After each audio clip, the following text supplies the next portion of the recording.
যদি আজকে জিততে পারে তাহলে ট্রফিটা কিন্তু প্রায় মায়ানের সমানই হবে, কি বলেন রাসেল? অবশ্যই এইবারে মনে হচ্ছে সিজন 7 এর প্রাইসটা একটু অনেক বড় হয়ে গেছে, ট্রফিটা অন্য সববার থেকে বড়, হয়তো এবার আকর্ষণটা আবার হয়তো মামুনুর রহমান স্যারের কাছে স্যারের দিকে ট্রফিটা যাবে, সেই জন্যই হয়তো এবারে ট্রফিটা একটু বড়ই হয়েছে। আসলে আমরা দেখতে পাবো আসলে ফলাফল কি হয়। এদিকে আমরা দেখতে পাচ্ছি ওখানে প্রথম শট এবং প্রথম শট কিন্তু সেভ করতে সক্ষম হলেন ওখানে শুভ। এদিকে ন্যাশনাল ইকোটেন 0, প্রথম কিক শেষে স্কোর ন্যাশনাল ইকোটেন 0। এবার ওখানে আমরা মাসুমকে দেখতে পাচ্ছি, মাসুম সে গোল বাড়ির দিকে আস্তে আস্তে এগিয়ে যাচ্ছে।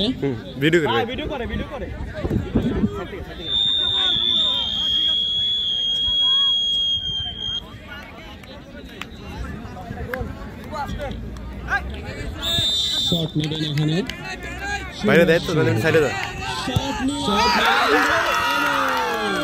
সুরজিৎ কিন্তু আসাদুল যে ভুলটা করেছিলেন সেই ভুলটা সুরজিৎ করলেন না। প্রথম শট শেষে score eco X citizen 1 national ইকোটেন 0। এখানে ইকোটেনের নির্ভরযোগ্য শুটার আসাদুল তিনি কিন্তু প্রথম কিকটি মিস করলেন, কিন্তু সুরজিৎ তিনি কিন্তু মিস করলেন। বারবার কইছে ভাই গোল দিয়ে মানে নাই জায়গায় এবং সেই গোলটা দিয়ে কিন্তু তিনি আবার সেই গোল পোস্টে চলে আসছেন গোলটা সেভ করার জন্য। অন্যদিকে এবার শুট নিতে প্রস্তুত মাসুম। মাসুম কিন্তু মিস করবেন না, আমরা জানি। আমাদের ন্যাশনাল ইকোটেনের নেইমার, মেসি যাই বলেন না কেন সব ক্ষেত্রে মাসুম এবার শুটটি নেবেন।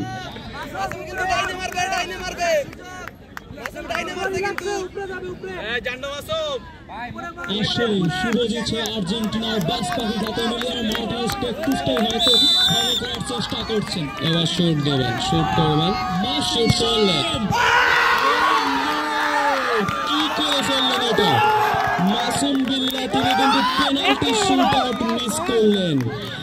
মাসুম বিল্লাহর মতো একজন খেলোয়াড় যখন ন্যাশনাল ইকোটেনের হয়ে পেনাল্টি শুট আউটে স্কোর করতে ব্যর্থ হন, তখন ন্যাশনাল ইকোটেন এই ম্যাচটিকে আর কত দূর নিয়ে যেতে পারবে সেটা কিন্তু একটা বড় ধরনের চ্যালেঞ্জ হয়ে দাঁড়ায়।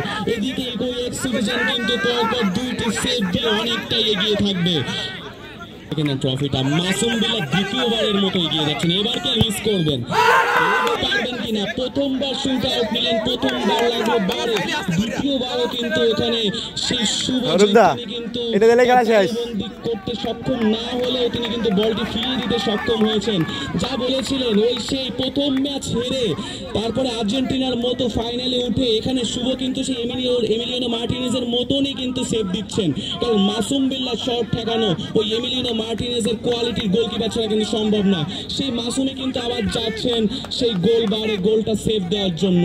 কতটা হতাশার মধ্য দিয়ে দাঁড়িয়ে আছেন তাকে দেখলে বোঝা যাচ্ছে, কিন্তু আপাতত হতাশ হলে চলবে না, যা গেছে গেছে, সামনের দিকে আগাতে হবে আমাদের।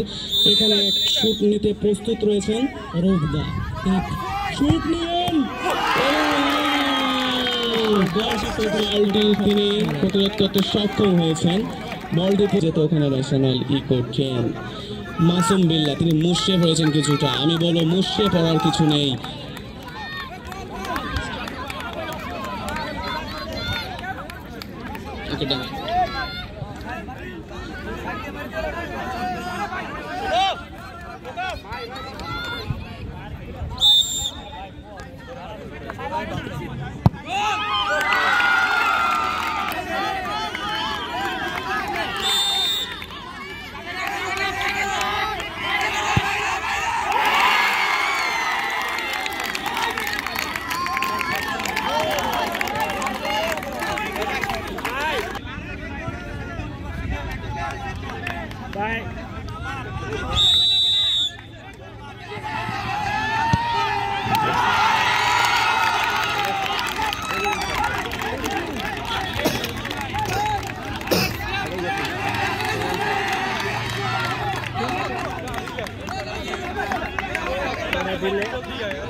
নাদিম 2-2 রে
দ্বিতীয়বারের মতো তারা তাদের শিরোপার ভাগীদার হলো। পেনাল্টি শুটআউটে ন্যাশনাল ইকো টেন্টো শুটআউটের মধ্যে দিয়ে আমরা এরই মধ্যে চ্যাম্পিয়ন দলকে পেতে সক্ষম হলাম। এক সিরিজের তাদের দ্বিতীয়বারের মধ্যে চ্যাম্পিয়ন হতে সক্ষম হলো। তাদের ঘরে দ্বিতীয় ট্রফি উঠল। আসলে সেই বুড়ো হারের শেষ কামড়টা আমরা